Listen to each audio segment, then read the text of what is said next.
El rol de la mujer como figura literaria tuvo un gran impacto en distintas etapas de la historia. Desde la Edad Media se habla sobre las desigualdades entre las clases sociales, encontrando mujeres nobles y campesinas.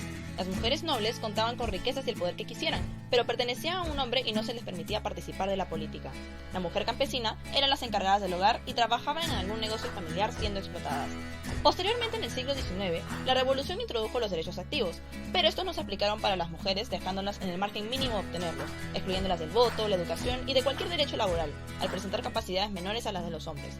El final de ese ciclo se caracterizó por las luchas feministas, en donde varias mujeres reclamaban sus derechos no aplicados por los principios revolucionarios democráticos. Adquirieron nuevas responsabilidades al lograr su deseo de conseguir su liberación e independencia. Clasicismo musical se refiere al periodo aproximadamente entre 1750 y 1800, el cual buscaba una simplificación de las melodías. Mientras pasaba esto, en España la situación no resultaba tan favorable.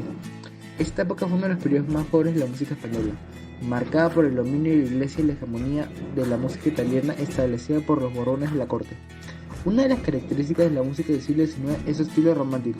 Este estilo solo permaneció hasta la segunda mitad del siglo, cuando las melodías empezaron a tornarse en tendencias postrománticas como el impresionismo. Este estilo también fue responsable de entregarnos a los mejores compositores musicales, entre ellos Berlioz, Mahler y Bruckner. El fin de este tipo de música se dio en el siglo XX. En este se empezaron a presentar conceptos nuevos.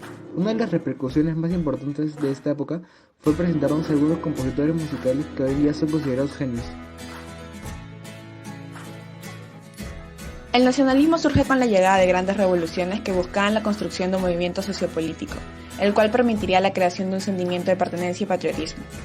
Esta corriente ideológica de carácter político, social y económico tuvo gran influencia en la creación de estados alrededor del continente europeo, surgiendo desde eventos como la Revolución Francesa. Pero su auge fue en el siglo XIX, impactando inicialmente solo el viejo continente y esparciéndose alrededor del mundo a partir del siglo XX. Este se manifestó de dos maneras, como nacionalismo disgregador e integrador, cambiando el mapa de Europa. Al nacionalismo se le atribuye hechos históricos y grandes cambios como la unificación de Alemania e Italia, siendo estos dos sus dos más grandes ejemplos. Revoluciones nacionalistas en toda Europa a partir de 1820 y cuando fue llevado a los extremos causa de movimientos bélicos. Música popular. La recopilación de la música popular y creación de cancioneros es una actividad que comienza en toda Europa en el siglo XIX. Antes, en el caso de España, solo encontramos repertorios con melodías populares o de inspiración popular en el siglo XVI, en algunos cancioneros polifónicos, obras de organistas y vihuelistas. Pero es la llegada del movimiento romántico lo que genera la exaltación de los valores nacionales y tradicionales, y a partir de entonces que se empiezan a recoger y elaborar de manera consciente o inconsciente todas las manifestaciones de la cultura popular, lo que más adelante dará lugar a términos como el folclore, por ejemplo. A principios del siglo XIX, los llamados aires nacionales y populares se refieren a las canciones de moda o éxito que la gente conoce y tararea. Es una música agradable, burguesa, pero cabe resaltar que con un aire opuesto al del cuño aristocrático, afrancesada y de carácter cosmopolita, que todavía está en pugna. En el siglo XIX, los estilos arquitectónicos dan mucho de qué hablar, pues tenían varias características peculiares. En primer lugar, la arquitectura y las artes plásticas se desligaron. Por ello, el último estilo global fue el neoclasicismo, y además, para ese entonces, los estilos ya no englobaban todas las artes. En segundo lugar, se basaban en interpretar la arquitectura del pasado. El historicismo buscaba modelos más formales con estilos de siglos pasados como el griego o el romano, mientras que el eclecticismo consiste en extraer componentes formales de los estilos antiguos para modificarlos. Además, estos estilos arquitectónicos se adecuaron a la revolución industrial, creando nuevos edificios funcionales como fábricas, hospitales y almacenes.